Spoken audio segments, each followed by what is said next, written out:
Rise.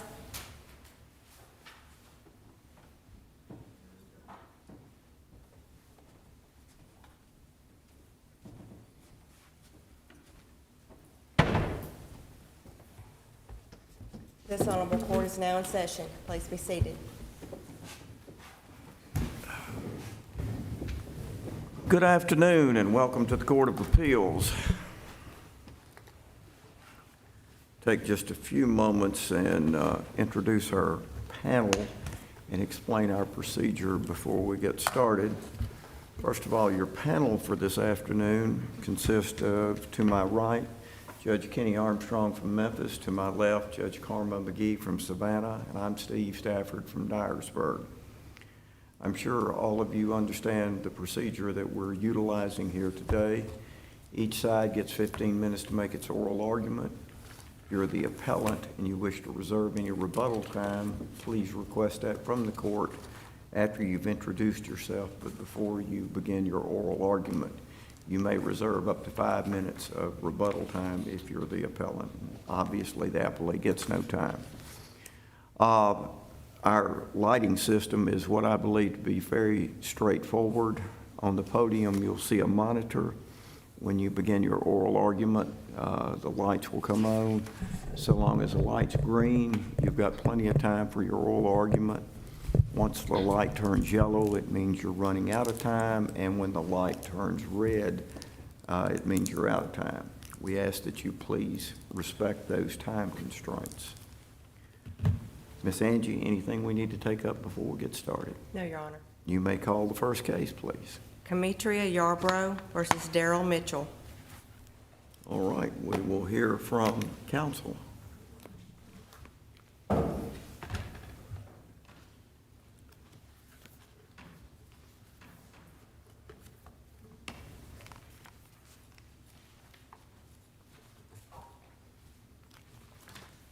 Nice to see you two sitting together. It means that we don't have anything to worry about here.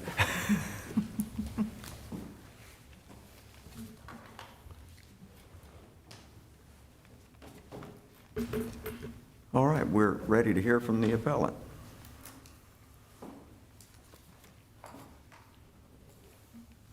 Thank you, Your Honor. I'm Marcus Ward, and I represent the appellant who was the defendant in this matter, Darryl Mitchell. And before I begin, I would like to reserve 5 minutes for rebuttal time. 5 minutes? All right, Yes, sir. Your Honor. You may proceed.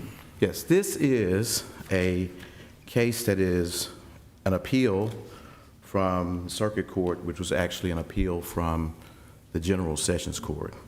And essentially, it is a breach of contract case. Much of the facts that have been outlined in the briefs, both by the appellant and the appellee, seem to be generally similar. But there are a few distinctions that I think are necessary to discuss as far as the facts, because they form the basis of the appeal that we have today.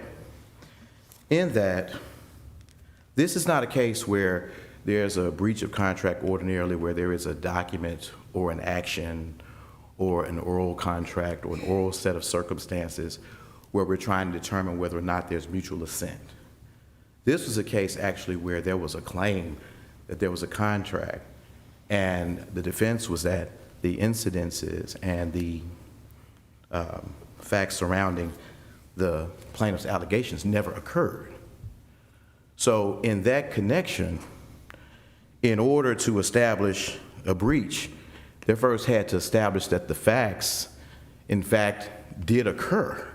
Not that there was some document that was outside or that there was some agreement. There was never any contract. There was a general denial of the facts that were alleged by the plaintiff. So as we proceeded through that trial, and it was about a day trial, there was oral testimony that was offered by the plaintiff, oral testimony offered by the defendant, denying each of the allegations of the plaintiff. Now, mind you, this contract was entered into allegedly in 2008, and our trial occurred in 2021. Now, 2 or 3 years of that was blocked off by COVID and delays that we had in getting into court. But essentially, the matter was not brought before the court until 2018, some 10 years or so after it occurred. So what we had essentially was a trial where there was an allegation of a contract, a general denial that that contract actually ever occurred of any kind, and oral testimony that was offered by both parties, and really nothing more.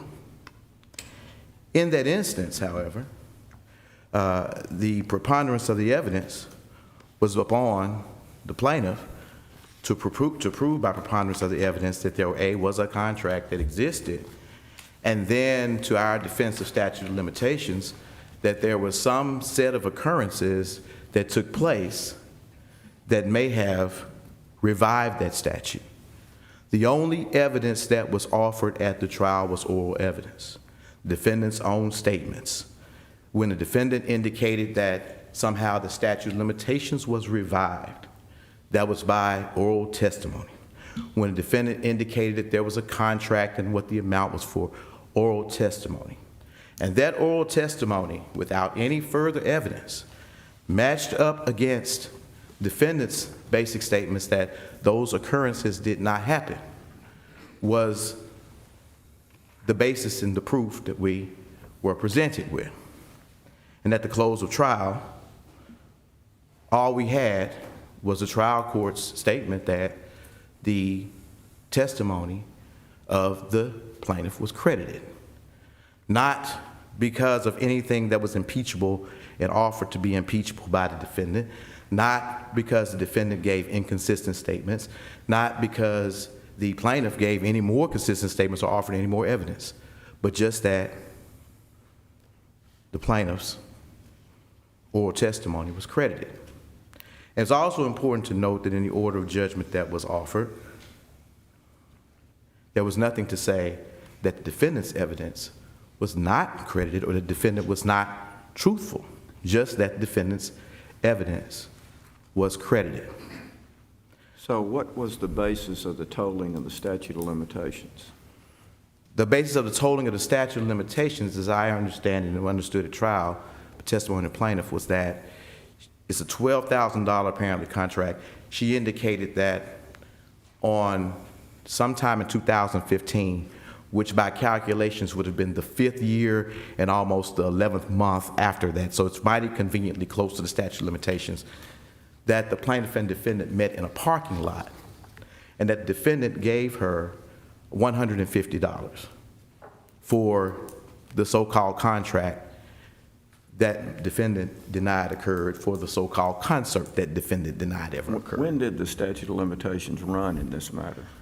From our estimates, and this was another issue at trial, from our estimates, the statute of limitations would have run ordinarily in December of 2015.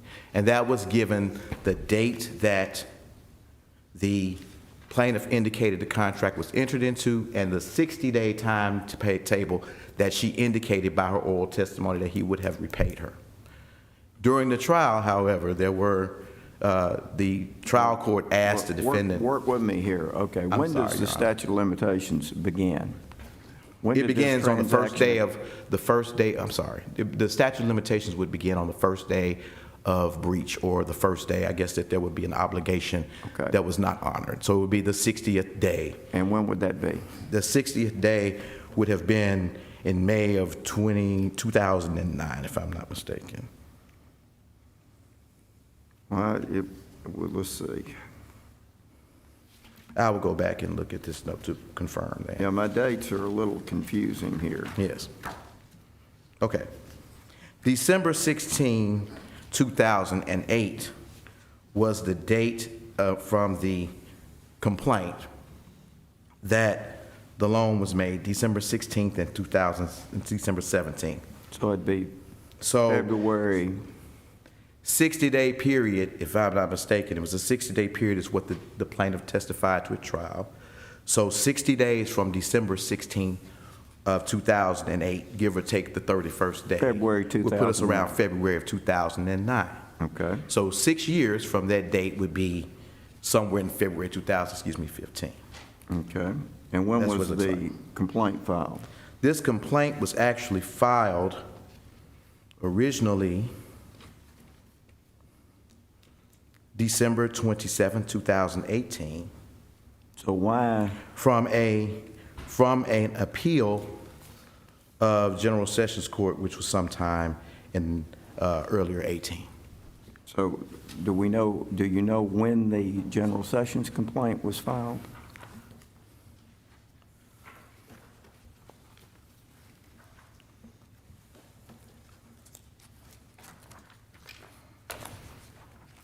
From my notes, and I look back here, the General Sessions complaint was filed in 2000, and not the exact date, but 2017. So the statute of limitations, just on its face, seems to have expired before the General Sessions complaint was filed. That is correct, Your Honor. And that was our assertion, Your Honor, when we filed a motion to dismiss when this appeal was filed in circuit court. Okay. And so my question is, what did the trial court rely upon to extend the statute of limitations, The oral testimony of the plaintiff, which was, that her account that she met with the defendant in a parking lot and he gave her $150. and do we know, you know what date that was? She stated it was December 15th, and I'm working on what's in the order of December judgment. 15th. December 15th, excuse me. Of what year? December 15th of 2015. Okay. Now, I might add But would that, the statute of limitations not already expired by that time? yes, it had, Your Honor, based on the testimony that she offered as far as the contract was concerned. But then at trial by oral testimony, she also stated that she had given the defendant extensions and for certain dates. However, there was nothing that she provided to substantiate that. She said that it was either through a cell phone communication, of which she did not have a record, or that they talked and they were given extensions. But there was no evidence that she ever gave outside of her oral testimony. In fact, we asked the question that she had had 8 years or 10 years to prepare for the case. Could she come up with anything other than oral testimony to give her account of the incidences that occurred? She could not. Were there any specific dates provided for these extensions so that we could kind of couple it together there to make sense out of how the statute of limitations got extended? Your Honor, I looked for those in the order to confirm them, and I don't have them in front of me, but there were some dates that she gave. I think there were like some dates that she gave that were off in the course of 2009 for 60-day. Okay. All right. You've used your original time. You still got your 5 minutes of rebuttal. Okay. Thank you, Your Honor. Thank you.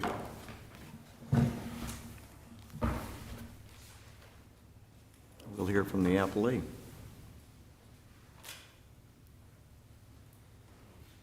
Please, the court. I am Charita Hewlett of the Memphis Bar, representing the appellee in this matter, Ms. Kemetria Yarbrough.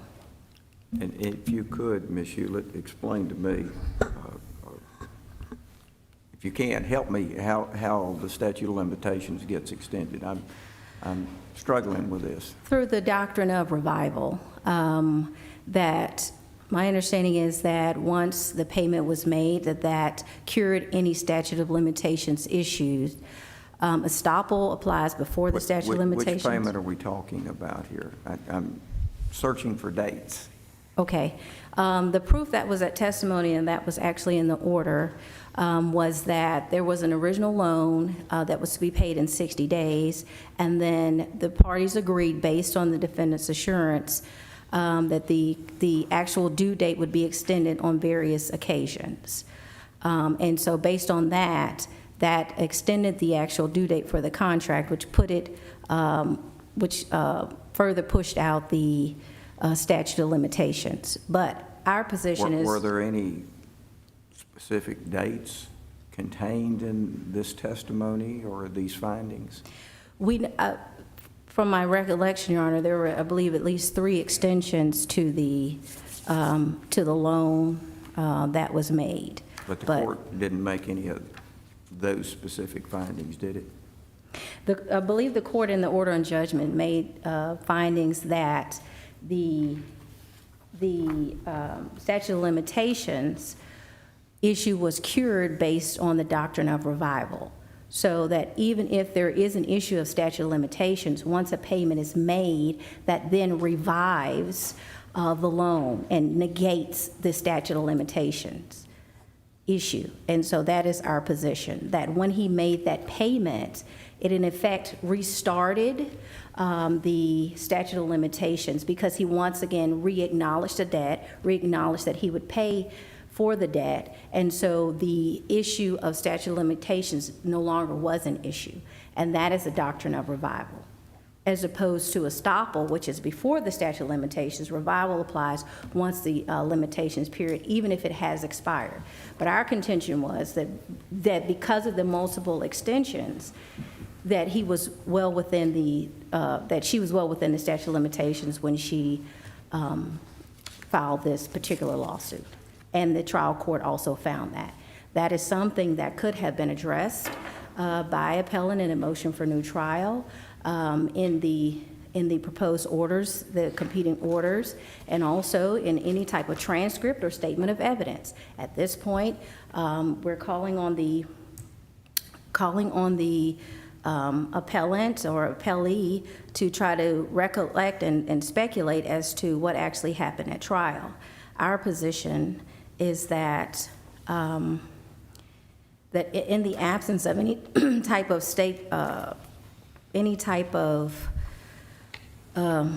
statement of evidence, a transcript or statement of evidence, there is a conclusive presumption that there was sufficient evidence before the trial court to support its judgment, and then, of course, the court must confer.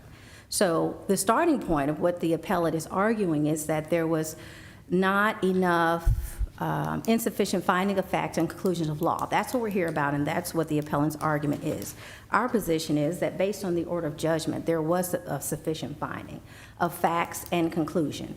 It is clear that there was a contract, what the contract's terms were, what the amount was, that there was a breach of contract, and that there were damages. All of that is laid out in the order on judgment. The court also made a definitive decision about the statute of limitations, that it was revived, and that plaintiff was within her right to pursue this claim, and accordingly awarded a judgment in favor of plaintiff. Let me ask you, the payment that was made in December, purportedly December of 2015, was that documented by a check of any kind? I'm sorry? Do you have a check that documents that payment in 2015? Do we have a check? Yeah, a check. No. The Was it paid by testimony check? that the trial court credited was that it was a cash payment from defendant or appellant to appellee. It was a cash payment in December of 2015. Yeah, the case law seems to require, for revival of the statute, there's got to be an expressed acknowledgement of the debt or obligation. How, under the facts here, do you meet the requirement for an express acknowledgement of a debt, since all you have is a plaintiff saying that he paid the $150 and the defendant denies that? What would be the express acknowledgement of that the defendant owes this? Well, Your Honor, I think that would go to the credibility and the trial court's discretion in weighing the credibility of the particular witnesses. Our client, Ms. Yarbrough testified that he met her in a Walmart parking lot and made a definitive acknowledgement that he owed the debt, and as proof of that, gave her something towards that debt. Yeah, he denies that, and there's no other testimony from any other party who witnessed this. Is that right? That's correct. It's just the And trial. let me ask you, when the lawsuit was first filed, and maybe I make sure I understand this, when the lawsuit was first filed in General Sessions, was there any acknowledgement in that lawsuit that this payment had been made in December of 2015, or did you say in the General Sessions lawsuit that no money had been paid on this loan obligation? I did not represent her on that matter, but this was an appeal where a judgment was awarded towards Ms. Yarbrough. My understanding was that that payment was brought out in the General Sessions Court, and is one of the reasons that she was successful. Did you ever look at the general session summons? The civil warrant, yes, I did.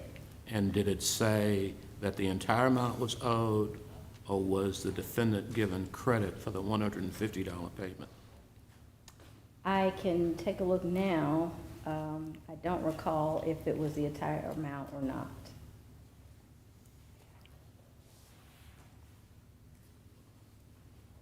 It appears that it was the entire amount, The entire amount? yes. Well, at the time of the filing of the general sessions lawsuit, there was no indication of a payment then in December of 2015. I can only infer, my understanding from representation with my client, that that was an issue that did come out at general sessions. Okay. But of course, as we know, circuit court is then reviewed de novo, and the circuit court judge decided, based on the testimony of the parties, weighing the evidence and the credibility of each party, to credit the plaintiff's testimony that she received the $150, which was an express willingness to acknowledge the debt, to pay the debt, and to revive the statute of limitations. So our position is that with the regards to the argument that there was, that there is issues with the findings of fact and conclusion of law, which is what we're here about today, that there's sufficient findings of fact. There are sufficient findings that there was a contract, that it was an oral contract for $12,000 payable within 60 days, that the parties had previously had a loan relationship, and that defendant failed to pay, that there was one payment in December of 2015 that revived the contract, and the court, again, credited the testimony. There is also an alternative theory of unjust enrichment that appellant has not challenged, that has not challenged on the statute of limitations issue in terms of the trial court error. So the trial court also found, outside of the breach of contract, the alternative theory of unjust enrichment.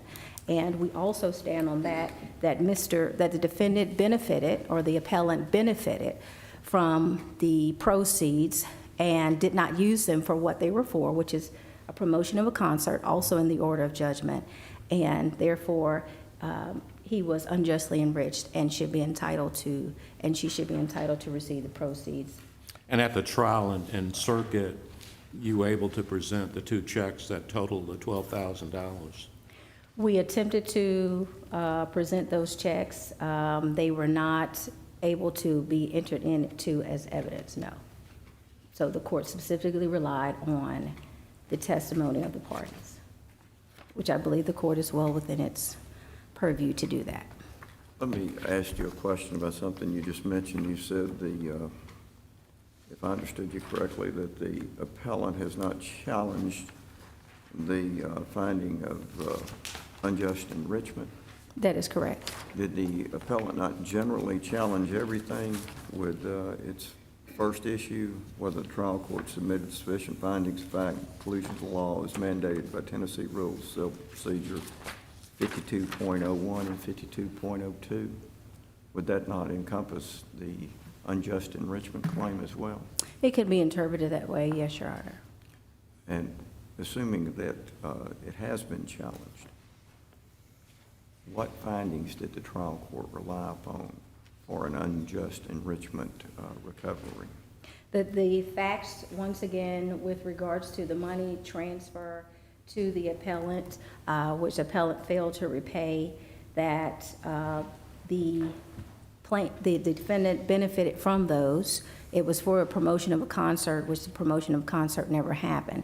And based on that, he did not use it for the purpose that it was intended, and he was unjustly enriched in that manner.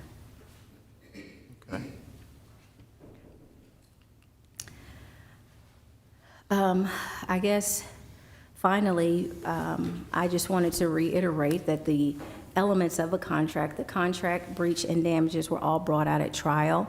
The elements of unjust enrichment were all brought out at trial.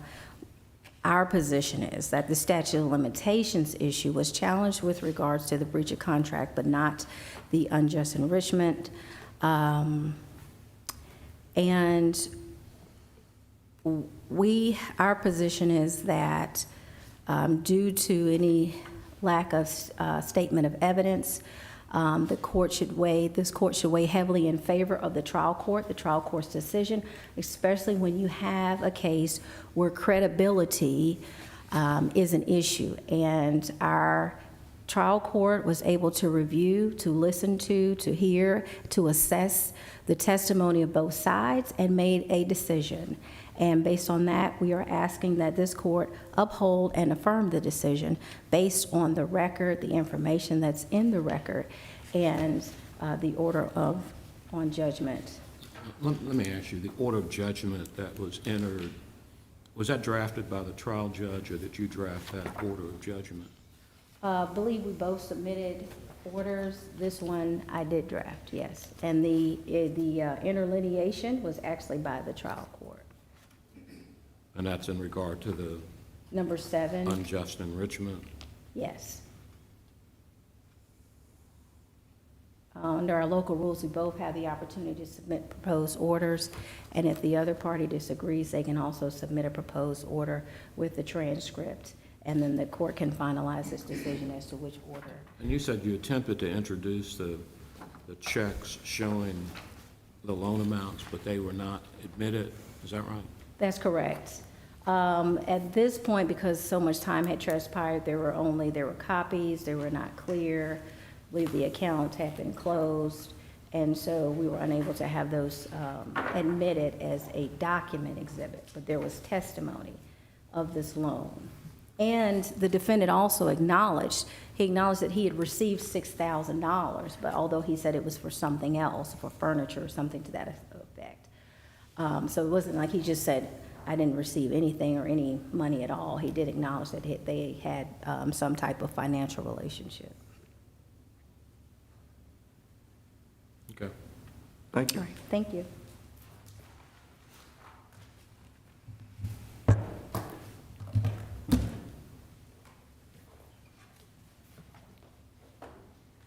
believe you have 5 minutes of rebuttal, Mr. Warden. Thank you, Your Honor. The sworn statement of account that the plaintiff appellee presented in order to present this matter to circuit court indicated that the defendant owed her, as of the 20th day of December 2018, $12,000, which was the original ad damnum of the case. A complaint was filed with the ad damnum of $12,000. When the response to the motion to dismiss this matter based on the statute of limitations was filed, it was only after that that the complaint was amended to indicate that the payment was made in 2015. That is the first time ever from the General Sessions trial to that present date that evidence of that payment was mentioned. And from then on, the modification actually of the $12,000 to $11,815 was made in a later pleading. So progressively, as time went on, and as other issues that were affecting the plaintiff's case and potentially fatal to the plaintiff's case were brought up, modifications were made to the pleadings to, in my best statement, answer whatever was made. However, at the trial, there was no evidence offered of any kind of any of those payments outside of the oral testimony of the plaintiff. The checks that were offered, or the copies, were copies from what our estimation was, at least 2 or 3 dimensions. And what I mean by that is that it appeared to be a copy of a copy, potentially of a copy, with nothing indicating that there was an endorsement on the back. What the defendant testified to was that there was a time in which they exchanged money for something else, but it was never for this obligation. This obligation or this contract or this agreement of sorts was never admitted to under any kind by the plaintiff. In fact, the denial was always the case from the beginning, and the facts indicated that always. The order of judgment that was presented does not provide the gateway to give us the basis for how we get from general denial and a statement that a contract occurred where there's no evidence offered other than just the statements, how we get beyond the preponderance of evidence of any kind. It is simply an order of judgment. And as indicated in the brief at the close of trial, because the defendants made the request and asked if we would be presenting findings of fact and conclusions of law. The court indicated to us that that would not be necessary because there was a Zoom transcript of trial. And I have to say that because I don't think that's been brought out, that this trial was conducted via Zoom. The court indicated that because there was a Zoom transcript, the need for findings of fact, conclusions of law would be dispensed with. However, as time went on, and we being the defendant and counsel, looked for the transcript in order to prepare a proposed order of judgment, we could not locate it, and the court could not locate it. And even at the time of this appeal, we have made 2 subpoena duces takems to Zoom to locate it, and Zoom cannot locate it. So, Mr. Ward, you didn't have a court reporter then that was transcribing as you went? No, we did not have a court reporter, Your Honor, because the court actually indicated that they were recording the trial and we would be able to access that Zoom recording at the close of trial. So the court stated that before the trial? Yes, they did, Your Honor. Okay. And we relied on that. But even without that recording, and knowing that that recording at the time that the order of judgment was going to be drafted was present, we filed the motion because we could not locate that recording, so that we could step back and that the parties could actually put something together that would indicate the process under which the ruling of the court was generated. At the time, we knew that we would be appealing this matter because we felt that the oral testimony alone for a case about documented evidence of which a general denial was given was not enough from our perspective. So we knew that we were going to be appealing it. So we filed a motion, knowing we did not have to, but filed a motion for findings of fact and conclusions of law, even after submitting a proposed order to the court along with the appellee.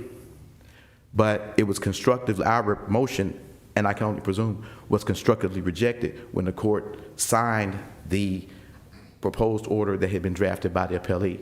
And that's what brings us here now, because it's our contention that there's nothing in that order that provides the gateway, that there's a preponderance of evidence, or that the plaintiff has proven his case by a preponderance of the evidence. Are you challenging the finding of unjust enrichment? Yes, Your Honor. We're challenging the finding of unjust enrichment both constructively and actually, because my client generally denied all the allegations. But through denying the fact that the contract ever occurred, our position is that there could be no unjust enrichment when there was never a contract in the first place. Okay. Thank you. Thank you, Your Honor. Thank you, counsel. We appreciate your argument. We appreciate you being here today. We will take this matter under advisement and attempt to render an opinion at the earliest possible time. Thank you. Thank you. You are dismissed. Ms. Angel?